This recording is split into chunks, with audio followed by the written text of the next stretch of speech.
Welcome to the channel. Share where you're watching from.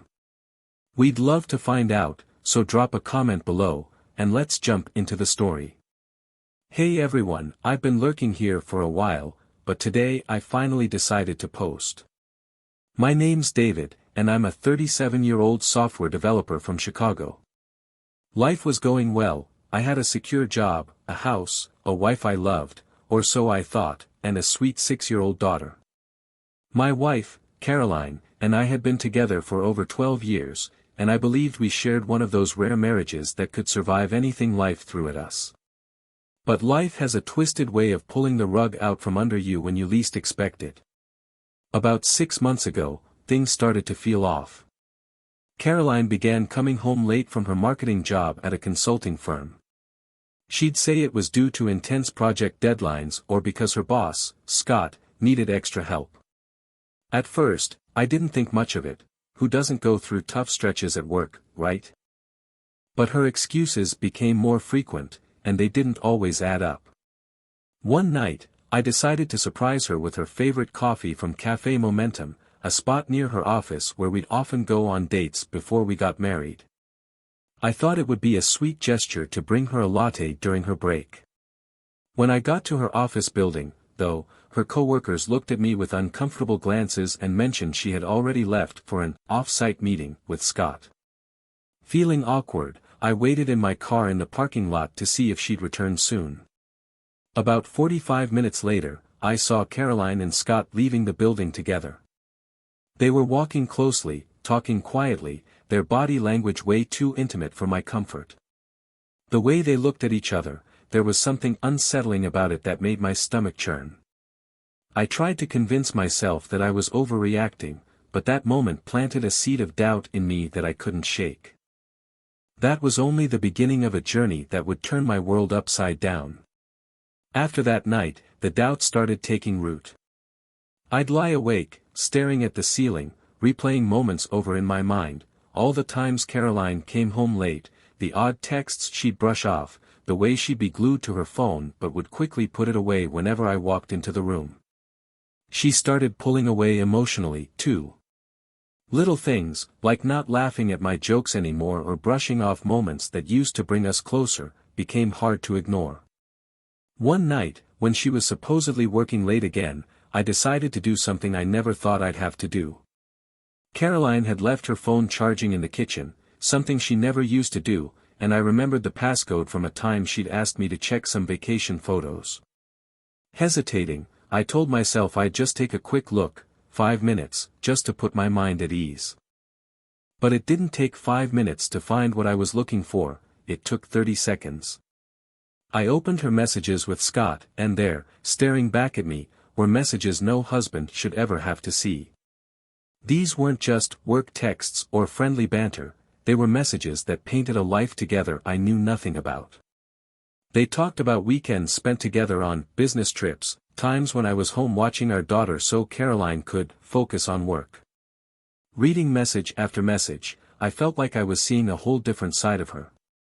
I was still sitting in shock, scrolling through message after message, when my daughter, Megan, walked into the room. She was rubbing her eyes, asking if I was coming to bed. I quickly put the phone down, scooped her up, and told her I'd be there soon, forcing myself to sound calm. That night, I couldn't sleep. The betrayal was too overwhelming. Part of me wanted to wake Caroline up and confront her right then and there, but another part hoped there was an explanation, something that wouldn't shatter our lives entirely. Instead of confronting her, I started documenting everything. I saved each message, every piece of evidence, not just to keep myself sane, but because I knew there was no way this was ending without a fight. The days that followed were excruciating. Every morning, I'd wake up, look over at her lying there, and wonder how everything could feel so normal when everything had changed. Watching her act like nothing was wrong, kissing Megan goodbye, heading off to work as if she didn't have a secret life, it was almost surreal. Pretending like I didn't know, acting like the same husband and father, while everything inside me was falling apart, was the hardest part. I kept my discovery to myself, but I started paying closer attention to everything. I knew that to face this, I needed more than just messages. So, I made it my mission to gather every last piece of evidence, emails, texts, even photos from social media I'd ignored in the past. I started tracking weekends she claimed to be working, but was apparently with Scott, and I found it wasn't just him. There were other business trips, other random names. Caroline, the woman I thought was my best friend, was living a double life, and it was like looking at a stranger. Every day, I acted normal on the surface, but I was saving every file, every record, and moving things in our finances without her noticing. I transferred money into investments in my name, paid for new certifications to make myself more competitive at work, and even started a college fund for Megan. If she was going to walk away, she'd find it wouldn't be with everything. And she didn't suspect a thing. In fact, she seemed to get bolder, late nights became more frequent, business trips got longer. It wasn't long before I learned Scott wasn't the only one. I tracked down her other meetings in different cities and started piecing together her hidden life. I knew I had to be patient, so I kept gathering proof. Then, during one of her weekend conferences with Scott, I decided to take matters into my own hands. I drove to Milwaukee, the city she'd claimed to be working in, and waited. I found them checking into a hotel together as if they were a couple on a getaway. My hands were shaking as I snapped a few photos from the parking lot, capturing them laughing together, holding hands as they walked inside. That drive back home was probably one of the longest of my life. I was filled with rage, humiliation, and heartbreak. But through it all, I kept thinking about Megan and how I couldn't let this ruin her life. By the time Caroline returned home, I'd already consulted with a lawyer, gathered every record, and even prepared a counterpetition for divorce. But I didn't confront her, not yet. I wanted her to make the first move. A few more weeks went by, and I could feel Caroline slipping further away. Her lies were getting sloppier, and she'd look at me with this mix of pity and irritation, as if I were just another obstacle in her way. I started to wonder if she was waiting for the right moment to end things, maybe hoping I'd be the one to initiate so she could look like the victim. But I wasn't going to give her that satisfaction. One night, she came home especially late, smelling of a mix of perfume and wine. This time, she didn't even bother coming up with an excuse. She just said, "I'm tired," and headed straight for the shower, barely looking at me. She didn't see the way I clenched my fists or how every part of me wanted to confront her right then and there. But I stayed calm, took a deep breath, and let her think she was still fooling me. The next morning, I made a decision. I scheduled a meeting with my lawyer to finalize everything for the divorce. He was a friend of a friend, someone who'd heard my story in detail and helped me gather every piece of evidence I needed. He just shook his head and said, "I've handled a lot of cases, but this is something else." He helped me prepare a counterpetition packed with messages, dates, financial records, and even hotel receipts. We also explored alienation of affection claims against Scott and any other men she'd been with. I wanted Caroline to feel the weight of every choice she'd made. Then, I took things a step further with our finances. I canceled joint credit cards, redirected funds into accounts solely in my name, and started pulling everything I could out of our shared savings without her noticing. She was too busy sneaking around to realize I was quietly securing my future. Finally, one Saturday morning, after weeks of silence and tension between us, Caroline sat me down, giving me that look of forced sympathy, and I knew what was coming. "David," she started, her voice hollow, "I think we both know things haven't been right for a while." She went on about how she felt we'd grown apart, that it was best for both of us to end things. She tried to make it sound mutual, like we were both calmly deciding to walk away. When she finished, she looked at me, expecting some big reaction. I just nodded, keeping my face neutral. "You're right, Caroline. I think it's time we go our separate ways." For a second, I saw surprise flash across her face, but she quickly hid it, probably relieved I wasn't fighting it. But she had no idea what was coming. After her speech, I told her I'd handle the paperwork and that she'd hear from my lawyer soon. She looked almost smug, as if she thought this would be easy, a clean break where she'd walk away with a nice settlement and maybe even some sympathy. Little did she know I'd spent months preparing for this exact moment. As soon as she left to clear her head, I called my lawyer to give him the go-ahead. Within hours, she received a formal notice at her office, along with a copy of the counterpetition containing everything, pages upon pages of evidence, financial documents showing my contributions, and records on Megan's care. I wanted it all documented, so there'd be no way for her to twist the story. And just to top it off, we filed an alienation of affection lawsuit against Scott and a couple of the other men she'd been involved with.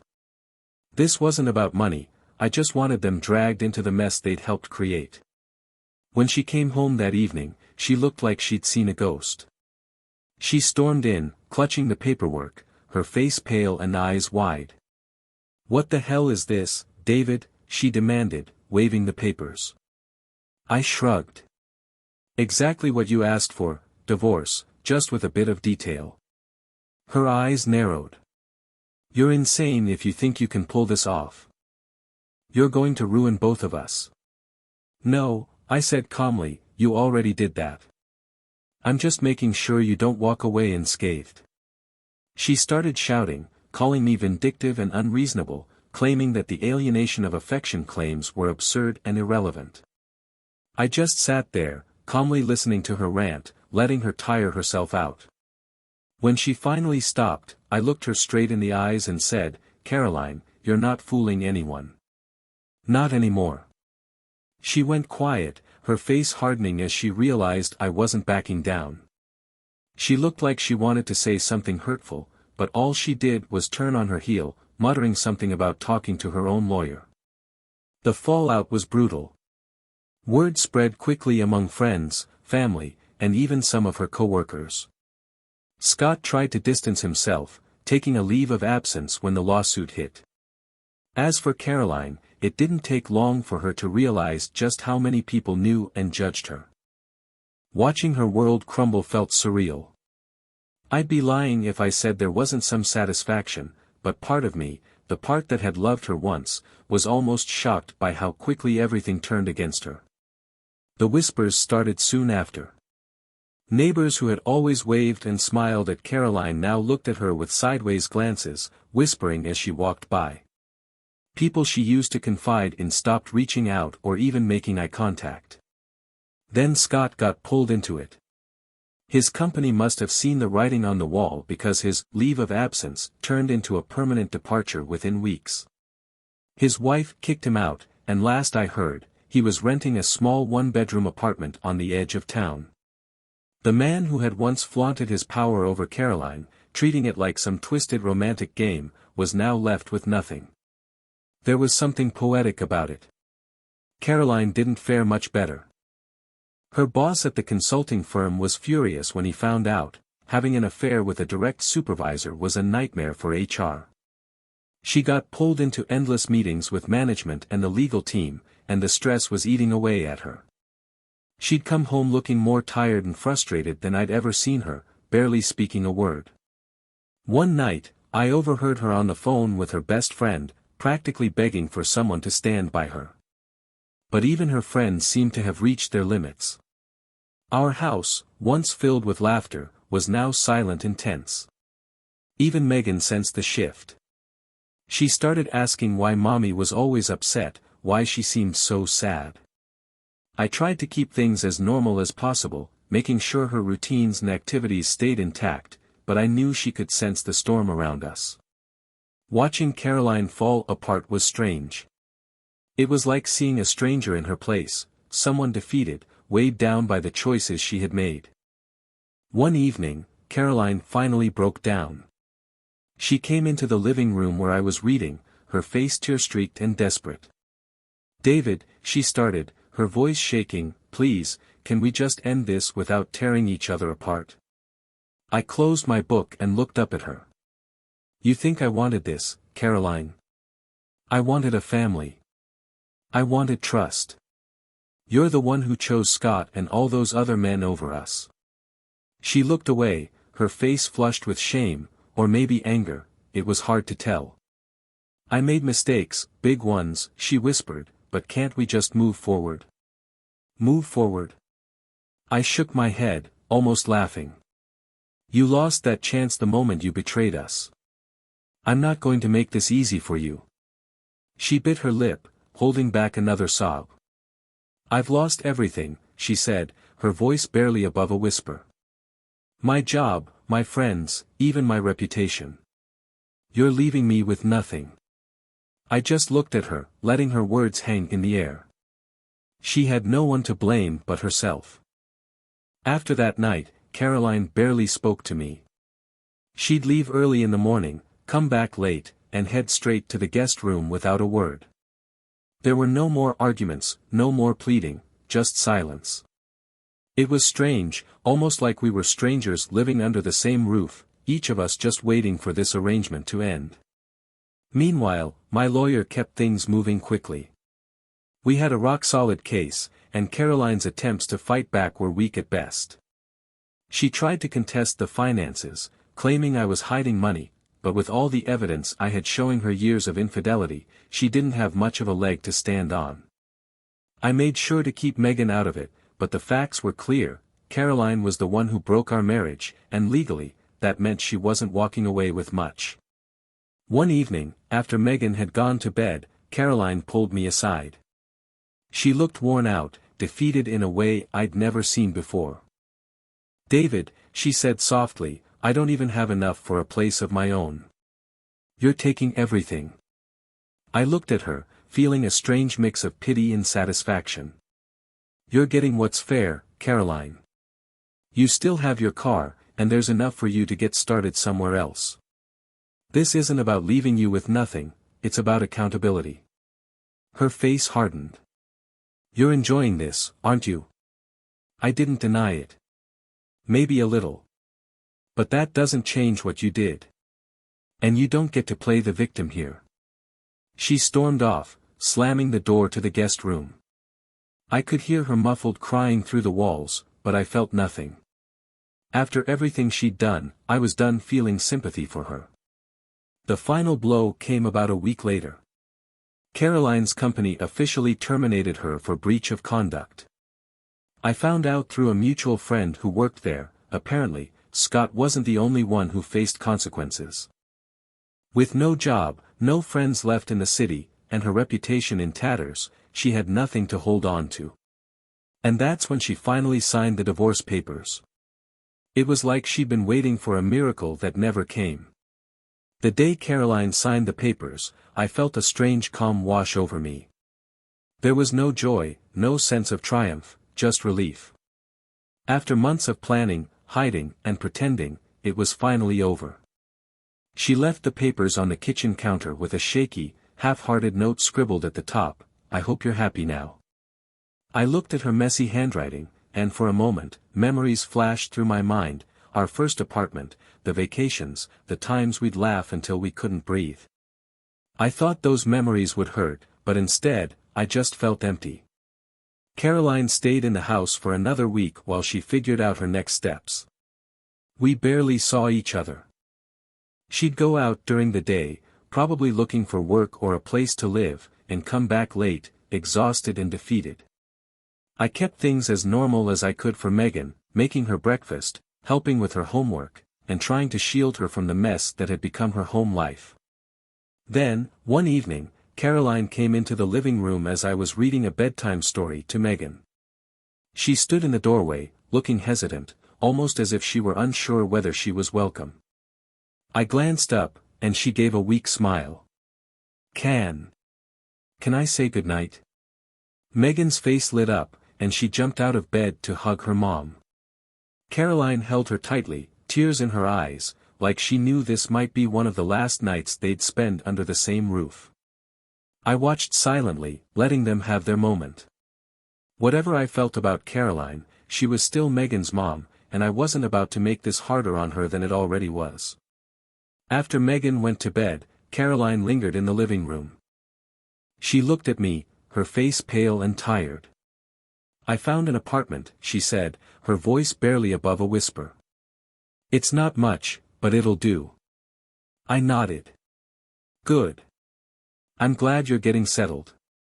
She looked like she wanted to say more but instead just nodded and walked away. And with that, the last thread connecting us as a family snapped. The next morning, she packed up her things quietly, no goodbye, no dramatic final words, just silence as she closed the door behind her.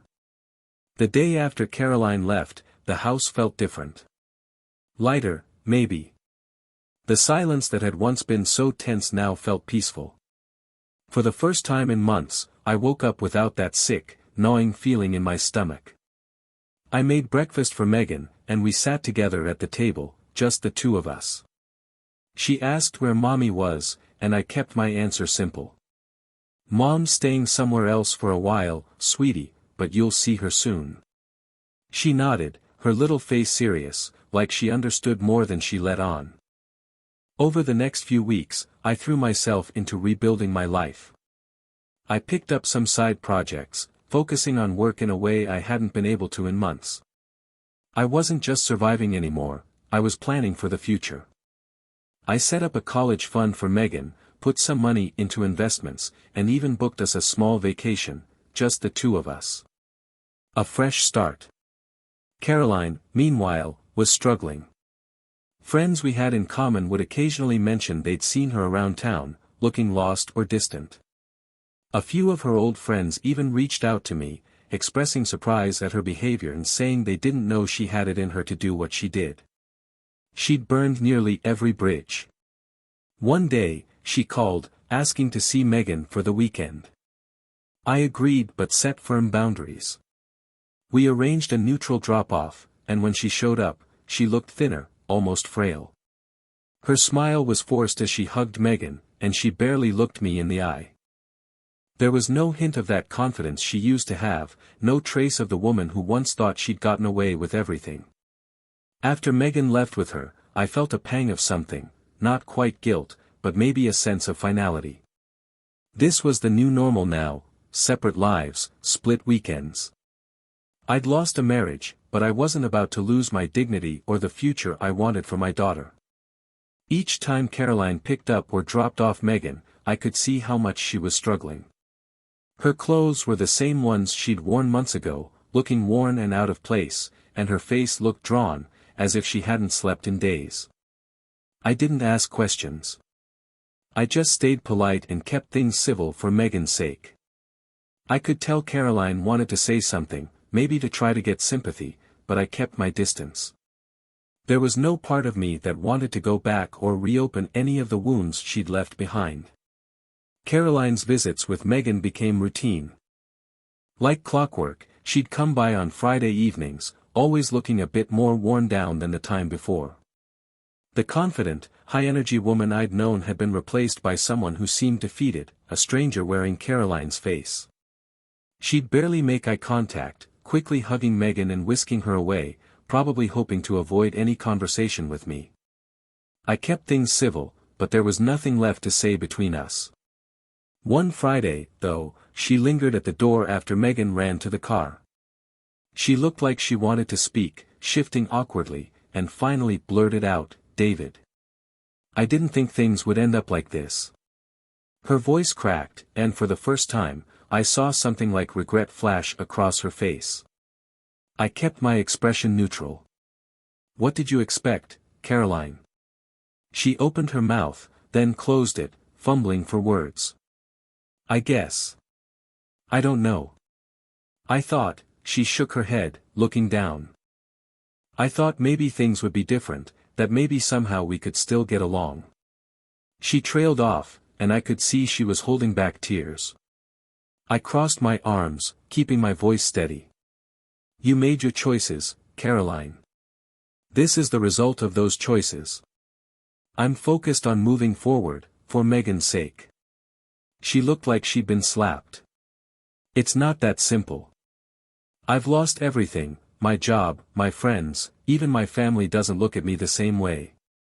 I have nothing." I just stared at her, feeling an odd mix of pity and frustration. "I didn't force any of this on you, Caroline. You're living with the consequences of your actions." I've already lost enough because of you. I'm not carrying your burdens too. Her face crumpled, and for a moment, I thought she might break down right there, but she quickly turned away, muttering a shaky, "Goodbye, David," as she hurried back to the car. I watched her drive away, feeling nothing. The anger, the bitterness, the hurt, it was gone, replaced by a quiet, empty acceptance. She was living in the wreckage she'd created, and I had no desire to join her there. As time passed, I focused on building a stable life for Megan. I kept her routine steady, attended her school events, and even enrolled her in some extracurriculars she'd been wanting to try. She thrived, and I could see her confidence growing. I was determined to give her the security and love she deserved, even if that meant doing it alone. In a strange way, I felt more connected to her than I ever had. It was as if all the chaos and heartbreak had stripped away the unnecessary distractions, leaving only the things that truly mattered. Caroline, on the other hand, seemed to be spiraling further. The few mutual friends we still had would occasionally mention her, saying they'd seen her around, looking lost or struggling. Rumors started circulating that she'd gone from job to job, unable to hold down anything steady. Scott, her former boss and supposed love, had disappeared, likely trying to salvage what was left of his own life. No one wanted to be associated with her. Her new friends, the ones she'd probably thought were worth sacrificing our marriage for, had all but vanished once her reputation was in tatters. One evening, after I tucked Megan into bed, I got a call from Caroline's sister, Lisa. We hadn't spoken in months, and I could hear the discomfort in her voice. "David, I hate to ask, but Caroline is really struggling. She's out of work, nearly out of money. She's been staying with me, but things aren't great." She hesitated, then added, "She asked me to reach out and see if you'd be willing to help her, just until she gets back on her feet." I took a deep breath, feeling a surge of anger and disbelief. After everything she'd put me through, after every lie, every betrayal, she had the nerve to ask for help. "Lisa, I'm sorry she's struggling, but I have Megan to think about. Caroline made her choices. I've done more than my share already." Lisa sighed, her voice softening. "I understand, David.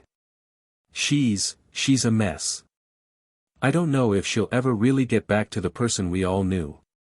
She paused, almost as if she were deciding whether or not to say something. "I just thought you should know. Take care of yourself, David, and take care of that little girl of yours."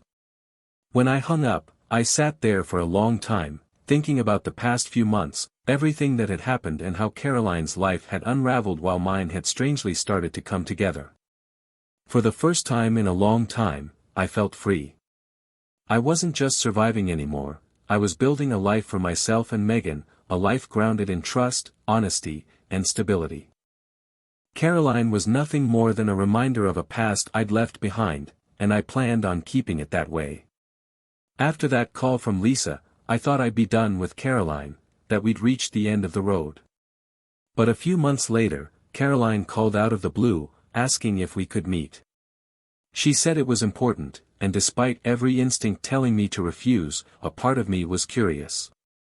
I agreed to meet her at a quiet cafe downtown, a spot we used to go to years ago when things were simpler. When I arrived, she was already sitting there, nursing a cup of coffee, looking like a shadow of her former self. Her clothes were plain, her makeup minimal, and there was none of that confidence she used to have. She looked up as I approached, her face tight with nerves.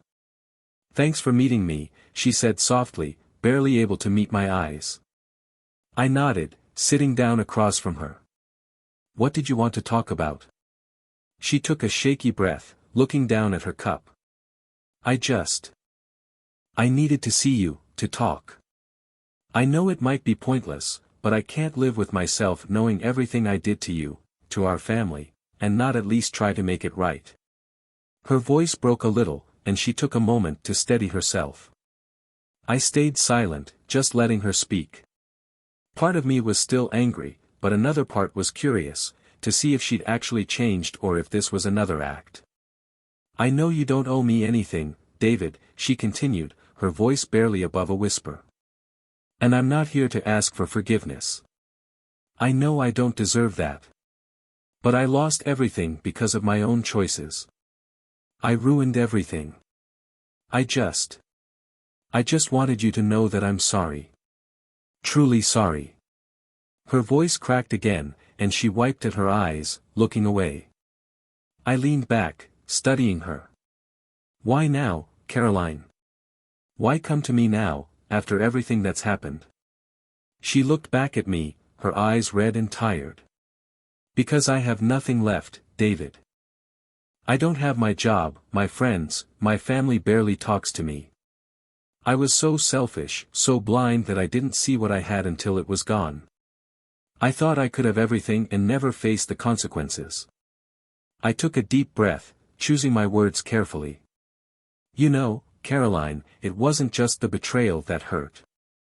It was the way you lied, the way you kept deceiving me even when I started noticing things. You made me feel like I was losing my mind, like I was some fool you could manipulate. She winced, nodding slowly. I know. I can't change what I did. I was stupid and reckless, and I know I don't deserve anything from you. The silence between us was heavy, but there was something almost freeing about hearing her finally take responsibility. For months, I'd imagined her begging, making excuses, trying to twist things in her favor, but this was different. For once, she looked completely, utterly defeated. I took a sip of my coffee, keeping my tone calm. Caroline, I don't hate you. I did, for a while, but that's gone now. I'm done. I'm done with you, with everything we used to be. My focus is on Megan and making sure she grows up with the stability she deserves. She nodded, a small, sad smile crossing her face. She's lucky to have you. You're a good father, David. I know I'll never be able to make up for what I did to you, to her. I just hope one day, maybe, I can be someone she's proud of too. I didn't say anything to that. It wasn't my job to reassure her anymore. She had to find her own path forward, whatever that meant for her. After a few minutes, she stood up, looking at me one last time. Thank you for meeting me. I know it doesn't change anything, but thank you. I gave her a small nod. Take care, Caroline. She walked out of the cafe, shoulders slumped, and for the first time, I felt a strange sense of closure. There was no lingering anger, no bitterness, just a sense of finality. Caroline was a part of my past, and that's where she would stay. With Caroline truly out of my life, I felt like I could finally breathe again.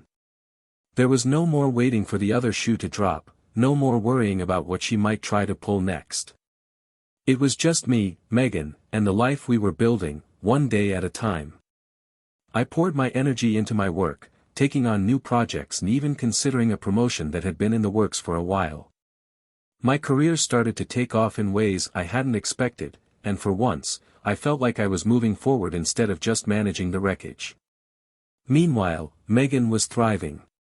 We got into a rhythm, just the two of us, filling our weekends with little adventures, a trip to the zoo, a movie night with popcorn scattered everywhere, an impromptu drive to the mountains. She'd ask questions about why her mom didn't live with us anymore, and I kept my answers honest but simple.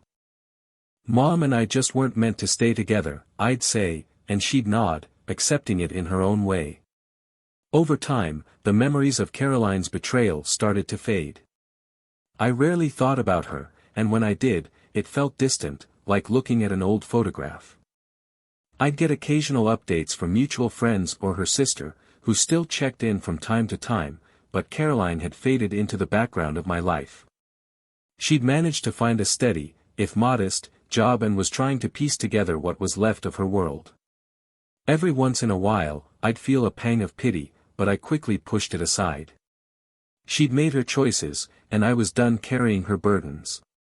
Then, one night, I was putting Megan to bed when she looked up at me with that serious expression kids get when they're about to ask something big.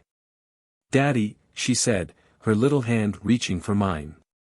When I grow up, I want to have a family like us. I smiled, my heart tightening a little. You'll have a wonderful family someday, sweetheart, and you'll make a great mom or dad, whoever you decide to be. She thought about this for a minute, then looked at me with a glimmer in her eyes. But I want my family to be happy, like us, not like before. Her words hit me hard. I knew she didn't fully understand what had happened, but she was wise beyond her years. I hugged her tightly, promising her that she could have the family she dreamed of, one filled with happiness, trust, and love. After I kissed her goodnight and turned off the light, I sat alone in the living room, letting the quiet wash over me. Caroline had taken so much from me, but she hadn't taken everything. I still had my daughter, my future, and a sense of peace I hadn't felt in years. In a strange way, going through that dark time had shown me just how resilient I could be. It had pushed me to build a life that was mine, built on the values I truly believed in. Months turned into a year, and eventually, I got an invitation to Megan's school event, a father-daughter dance. I remember standing in front of the mirror, adjusting my tie, feeling like a new version of myself. The reflection staring back at me wasn't the same man who had once been broken by betrayal. I was stronger, wiser, and maybe, for the first time, happy. That night, as I twirled Megan around the dance floor, her laughter filling the room, I felt a sense of completeness. I didn't need validation, revenge, or even closure from Caroline anymore. I'd found everything I needed right there in that moment, in the sound of my daughter's laughter, in the life we were building, in the future that lay ahead of us, bright and unburdened. I'd finally moved on.